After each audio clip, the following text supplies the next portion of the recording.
புத்தோனே அரணாருட புத்தீரனே அரணாருட புத்தீரனே அரணாருட புத்தீரனே அரணாருட புத்தீரனே பாதி மாவைத்தோனே நாயிகா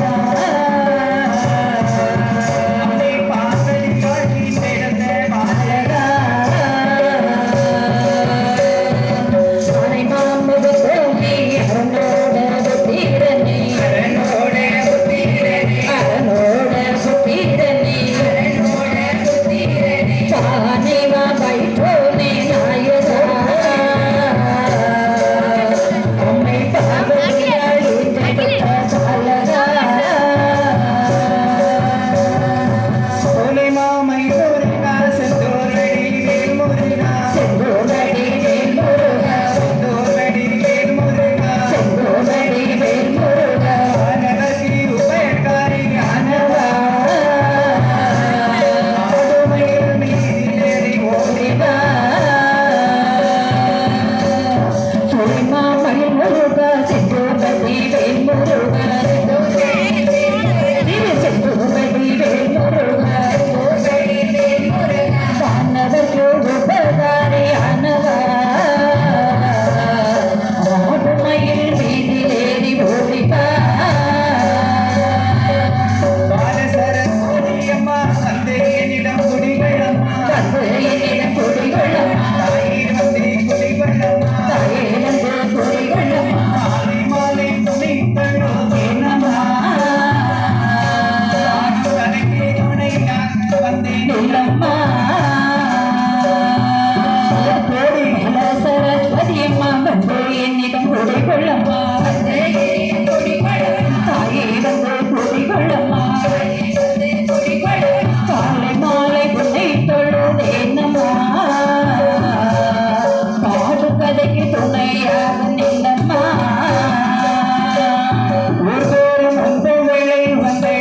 வித்யாபீடம் குருந்தன்கோடு ஒன்றியம் நடத்தக்கூடிய இந்த 3வது ஆண்டு விழாவிலே சுவாமி மதுரானந்தருடைய வாழ்க்கை வரலாற்றினை அறியாத பிள்ளைகளாகிய நாங்கள் வில்லுப்பாட்டு மூலமாக பாடலாம் என வந்துள்ளோம்.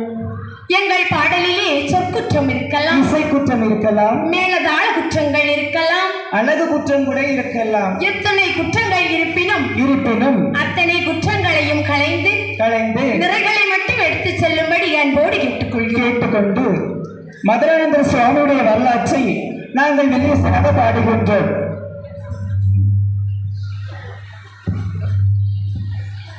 சீர்பெரும் இரண்டியல் பண்டாரம் பிள்ளை வாழ்க, சிறந்த பிள்ளை வயது 77 ஆக.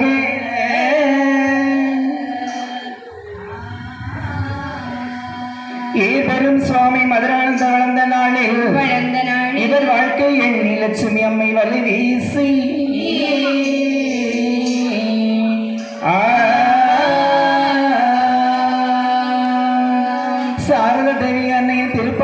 கங்கை நீரால் பூஜிக்க பூஜிக்க அன்னை ஜபம் செய்து கழுத்தில் அணிந்த உத்ராட்ச மாலையும் அன்னை இவருக்கு கற்கண்டு பிரசாதம் அனுப்பி அம்மா அம்மா என்று அல்லும் பகலும் வாழ சுவாமி மதுராந்தர் வாழ்கவே.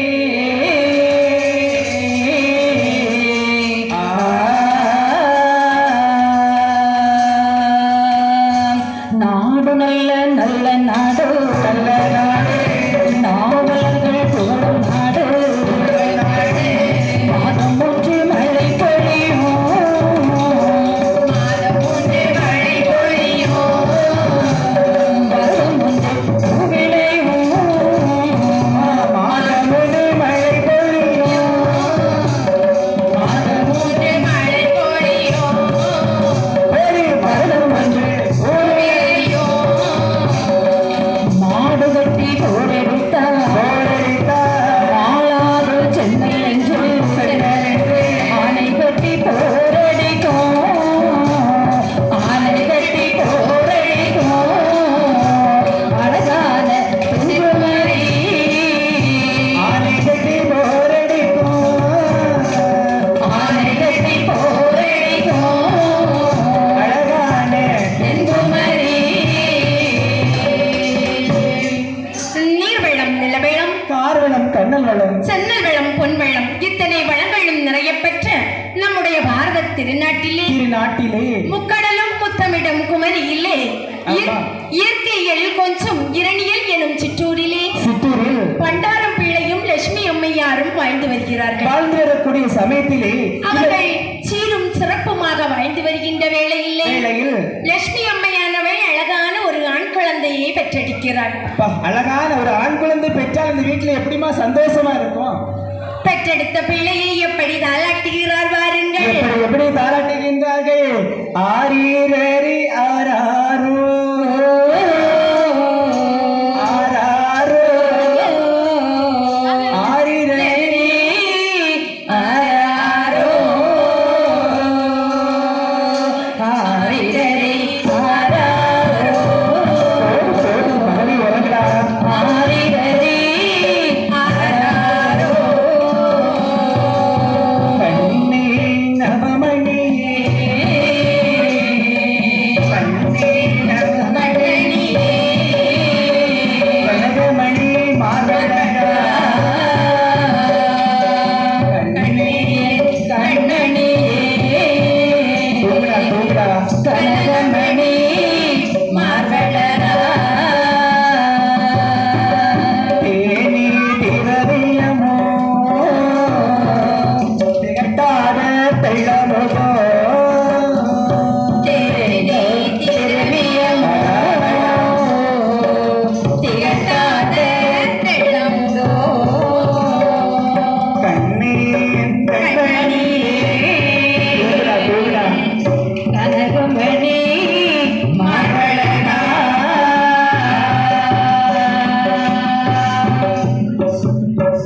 பெற்றெடுத்த பிள்ளையை தாளாட்டி சீராட்டி சீராட்டி வளர்க்கின்ற வேளையிலே வேளையிலே பிள்ளைக்கு நல்லதொரு பெயர் வைக்க வேண்டும் என்று முடிவு செய்து முடிவு செய்து பண்டாரம் பிள்ளையானவர் தன்னுடைய சொந்த பந்தங்களையும் உற்றார் உறவினர்களையும் அழைக்கிறார் அம்மா உற்றார் என்றால் யார், உறவினர்கள் என்றால் யார் அம்மா?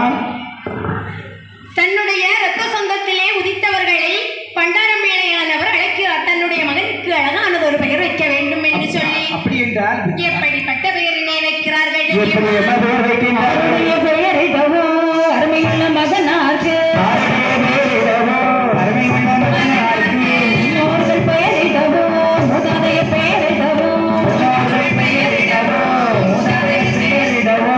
நம்மளால் கிடைத்த பிள்ளைக்கு சுப்பையா பிள்ளை என்ற பெயர் வைத்தாரே.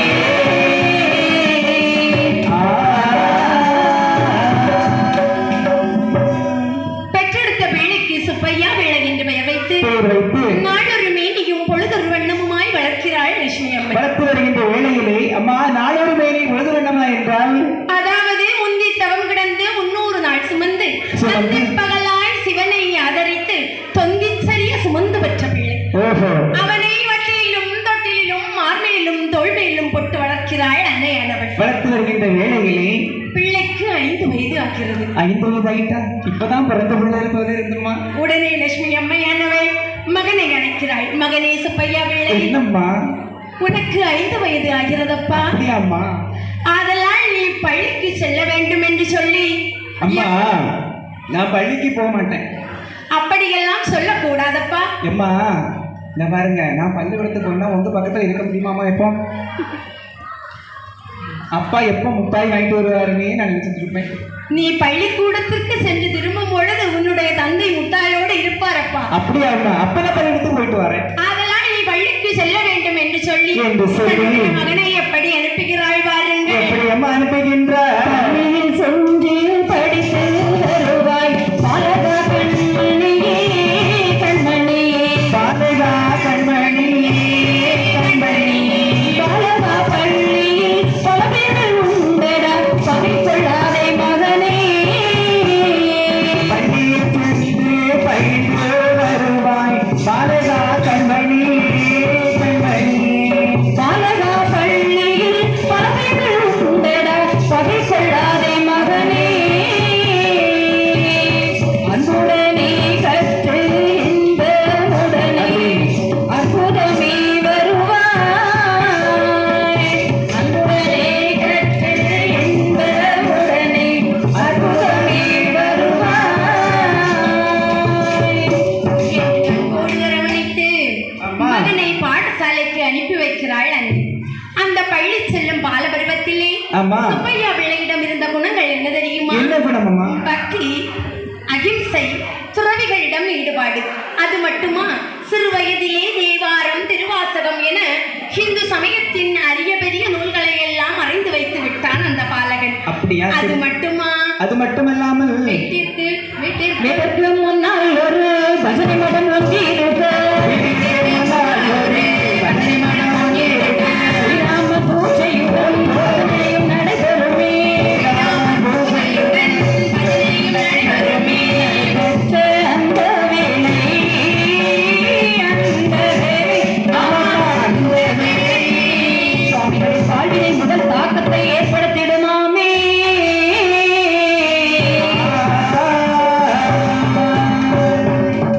இப்படி சுப்பையா பிள்ளையின் வீட்டிற்கு முன்னால் இருந்த பஜனை மடத்திலே ஆமா தினமும் ஸ்ரீராமர் பூஜையும் பஜனையும் நடைபெறுகிறது. நடைபெற்றுகின்ற வேளையில் அது சின்னஞ்சிறு பருவத்திலே சுப்பையா பிள்ளையின் மனதிலே மிகப்பெரிய தாக்கத்தினை ஏற்படுத்துகிறது. எப்படிப்பட்ட தாக்கம் அம்மா?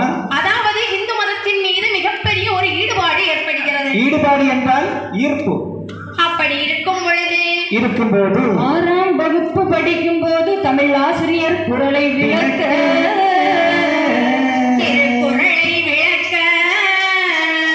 மாமிசத்தை மறுத்தவனை மண்ணுயிர்கள் எல்லாம் தொழும் குருவி அன்று முதல் புலாலை மறுத்து விட்டாரே.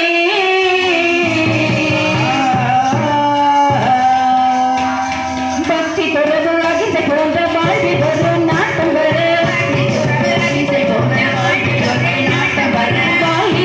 நாட்களையும் மாற்றமிட்டு இருந்த போது கல்லூரி படிப்புக்காக திருவனந்தபுரம் தானும் சென்றார் கல்லூரி படிப்பிற்காக ஆமாம்மா படிப்பிற்காக திருவனந்தபுரம் தானும் சென்றார்.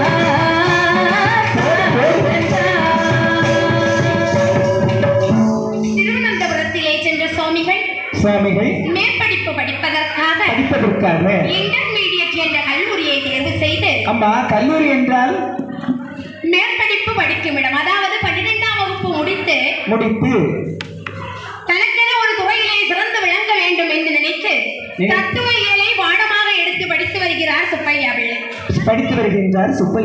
அப்படி தினமும் கல்லூரியிலே படிக்கின்ற வேளையிலே கல்லூரிக்கு அருகிலே ஒரு அழகான நூல் நிலையம் இருந்தது. நூல் நிலையம் என்றால் அங்கே பலவிதமான புத்தகங்கள் இருக்கும். பல்வேறு அறிஞர்கள் எழுதிய கருத்துக்களை உள்வாங்கிக் கொள்வதற்காக தினமும் சித்ரா இந்து மத நூல் நிலையத்திற்கு சென்று அங்கே பெரிய பண்டிதர்களும் துறவிகளும் நடத்தக்கூடிய அந்த அந்த சமய மாநாட்டிலே சமய வகுப்பு என்று நிகழ்ச்சியில் கலந்து கொள்கிறார் சுப்பையா பிள்ளை. கலந்து கொள்கிறார். இப்படி பல பண்டிதர்களின் பேச்சுக்களை கேட்டதால் தான் என்னவோ எப்படி சுவாமி விவேகானந்தருக்கு பகவான் ஸ்ரீராமகிருஷ்ணர் குருவாக கிடைத்தாரோ அதுபோல தனக்கென ஒரு குருவை தேடி கண்டுகொள்கிறார் சுப்பையா பிள்ளை.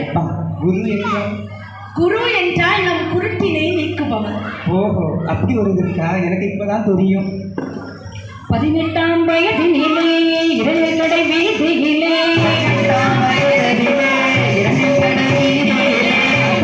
அம்பானந்த சுவாமிகளை தானும் அகண்ட பிரசாதமும் ருத்ராட்ச மாலையையும் பேரு பெற்றாரே சுப்பையா பிள்ளையும் தான்.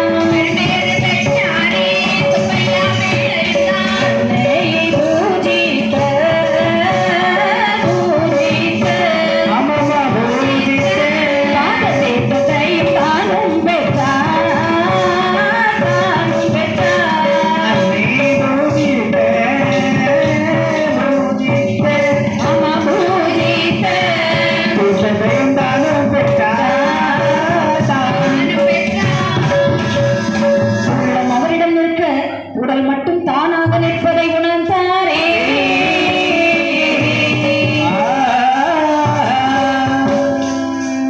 தன்னுடைய 18ஆம் வயதிலே இரணியல் கடைத்தெருவின் அருகிலே தன்னுடைய குருவான அம்பானந்த சுவாமியை காண்கிறார் சுப்பையா பிள்ளை. காண்கின்ற வேளையில் உள்ளம் அவருடன் நிற்க உடல் மட்டும் தானாக செல்வதை, அதாவது உள்ளம் தன்னுடைய குருவுடனே சென்று விட்டதா.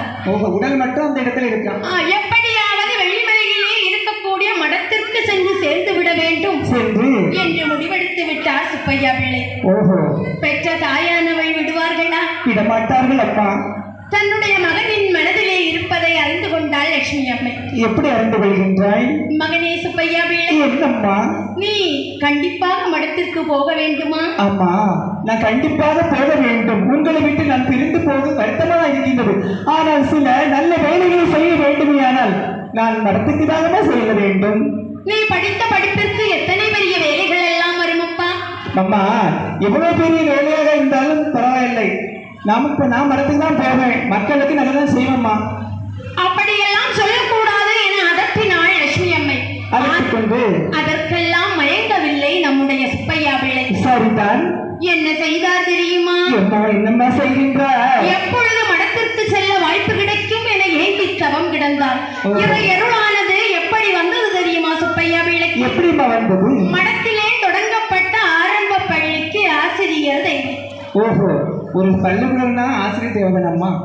இந்த வேலையை பாலமாக கொண்டு சுப்பையா பிள்ளையானவர் வெள்ளிமலை மடத்திற்கு போக வேண்டும் என்று ஒரே பிடியாக நின்று விட்டார். ஓஹோ, ஒரே பிடிவாதமா இருக்கின்றார். உடனே லட்சுமி அம்மையானவள் தன் மகனை அழைத்து, என்னம்மா, காவி உடை விரித்து காசி யாத்திரை போகவா உன்னை பெற்றெடுத்தோம். அம்மா, எப்படி இருந்தாலும் பரவாயில்லை, நான் துறவியாக வெள்ளிமலையில் சென்று இருப்பேன் அம்மா.